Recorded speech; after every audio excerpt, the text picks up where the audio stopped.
First up is Zootopia 2. This is the sequel to the 2016 Disney animated feature. And I'm going to start off by saying if you have little kids and you are planning to go to the movies this weekend, this is probably what you're going to go see because there are not a lot of other choices for you. And as far as options go, this is fine. So Zootopia 2 takes place a week after the first film takes place, even though it's been 9 years since we've had the last film. We are once again following the characters of Judy Hopps and Nick Wilde, played by Jennifer Goodwin and Jason Bateman, respectively. And the plot of this movie, I'm not going to go into plot spoilers, obviously, but the plot of this movie is somewhat unhinged. You know, the first film was already a little bit complicated. The first film is about Judy Hopps wanting to join the police force. She's the first bunny officer, and everyone else on the force is a large predator or big mammal, etc. And she is, you know, a kind of prey creature. And so it's about her being different and the misconceptions that people have about the different kind of subspecies of animals, etc. And you know, it's about unconscious bias and all these other things. This time around, it's more like, I've been describing it as National Treasure meets Succession with an allegory about the displacement of indigenous peoples, which is a lot. It's a lot. You know, I think some of it to a lot of it is going to go over younger audiences' heads.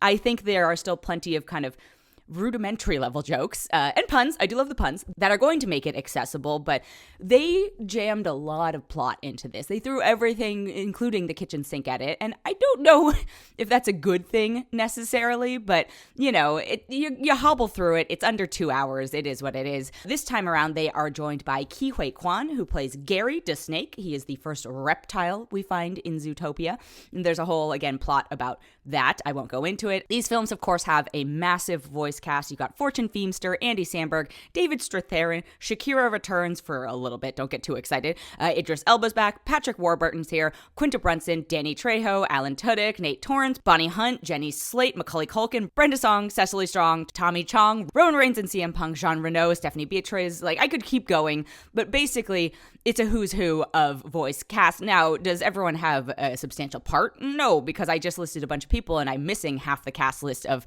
we'll call them more cameos than roles. But yeah, this is a jam-packed film, both plot wise and jokes per minute wise, and it's you know, it's definitely maximalism. I think there are times when it can get a little bit overwhelming. I don't think the plot is as clean as the first one because, like I said, there are so many different elements moving along. You know, I like the world of Zootopia generally. I think it's clever. There are a ton of movie references in both this one and the first one that I always enjoy. I don't know if every audience is going to pick up on those, but, you know, it's definitely, like I said, a more is more scenario. If you have young children, totally fine to bring them. You know, of course, this is a family-friendly film. I will say, to the film's credit, I did not see any kids, like, squirming and wanting to leave during it, which is actually always a very impressive sign for a film like this because it means it's capturing their attention spans.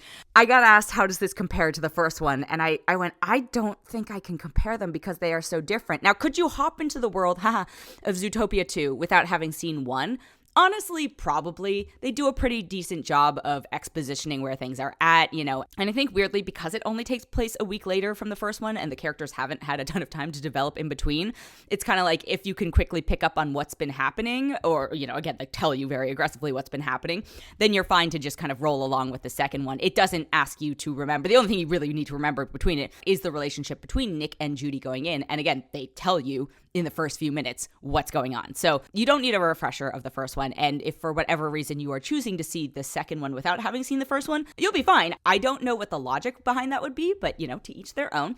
So parents of young children, have fun at the movies this weekend. It's fine. You know, you're not going to have a bad time. I'm going to be very clear. It's just the first one I did think was a fun original concept. This one feels a little bit like are we milking this too much? This movie is still going to print money. Kids love these films. Adults love them too, of course, but younger audiences are definitely going to be the driving factor on this one, but I think it's totally fine. I got to give a shout out to Ke Huy Quan, you know, as Gary the Snake. He brings such warmth and heart to this role, and it just makes me really happy, and he's always so clearly such a fan of animation that I was like, oh, you were the perfect casting for this.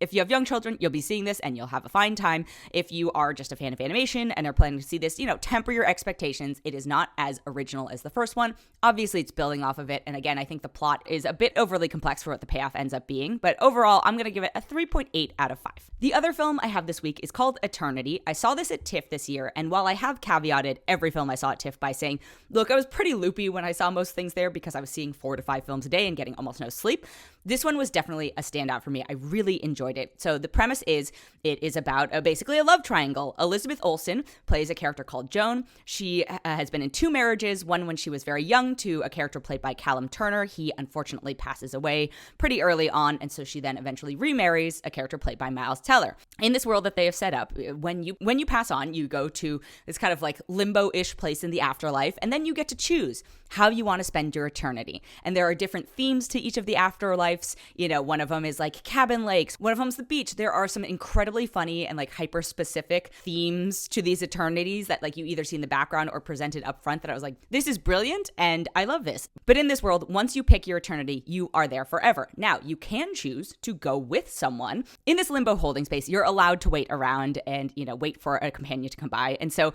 eventually, all 3 of these characters end up in limbo. And of course, both the men assume that Elizabeth Olsen wants to spend their eternity with her. And it's this really interesting push-pull of like, hey, Callum Turner's character is a character that you never got to live your life with, right? Like, this is your opportunity to make up for all that lost time, although the rest of time will be forever with them. You know, this is the what if pathway versus the Miles Teller character where it's like, well, this is who you spent the majority of your life with. This is who you built the majority of your life with. You have all these shared experiences to draw back on. Who do you choose? And I thought this film was so great in the way it handled it. I also kept thinking, man, this is what I want Materialists, which came out earlier this year, to be in terms of love triangles, where I was like, I feel pretty evenly split between these 2 characters. I see the appeal of both of their arguments. You know, nobody is particularly more attractive than the other, where I'm like, well, obviously you'd go with them. And I say attractive not just in a physical way, but just like emotional way, which Materialist did not accomplish. I think the chemistry between all the characters is great. You feel how torn Elizabeth Olsen is because, again, both of them are good guys. Otherwise, why would she have married them? And yet this is a decision that will have consequences for literally the rest of her afterlife. I thought this film was so clever in the way it presented the afterlife. You know, it kind of gave me Defending Your Life vibes, which is one of my favorite films, honestly. Like I said, the chemistry between everyone is balanced in a really clever way in which you don't necessarily find yourself going, well, this is the obvious choice, which is what I felt when I was watching Materialists. And I felt like I should have been like more heart-tugged or upset or invested in that one. That's what I got out of Eternity. So I really enjoyed this film. There's a ton of humor as well. Two of the people who are kind of the ambassadors of this afterlife and kind of explain to you how things work and go on are John Early and Divine Joy Randolph, and they are so good in this. They have great chemistry together. The whole thing is just really well thought out. It's really well executed. It moves along really fast. It's just a really nice film. It's also romantic. There are some really sweet moments. I also think, to Miles Teller's credit, he actually plays this in a way. He was kind of the one I was like, I don't know if I would pick that. You know, I thought I would have a more obvious, like, of course you should go with Callum Turner's character, but nope. Miles Teller sold it to me. I found Eternity to be a really original, delightful time at the movies with just the right amount of emotional punch. I'm going to give it a 4.5 out of 5.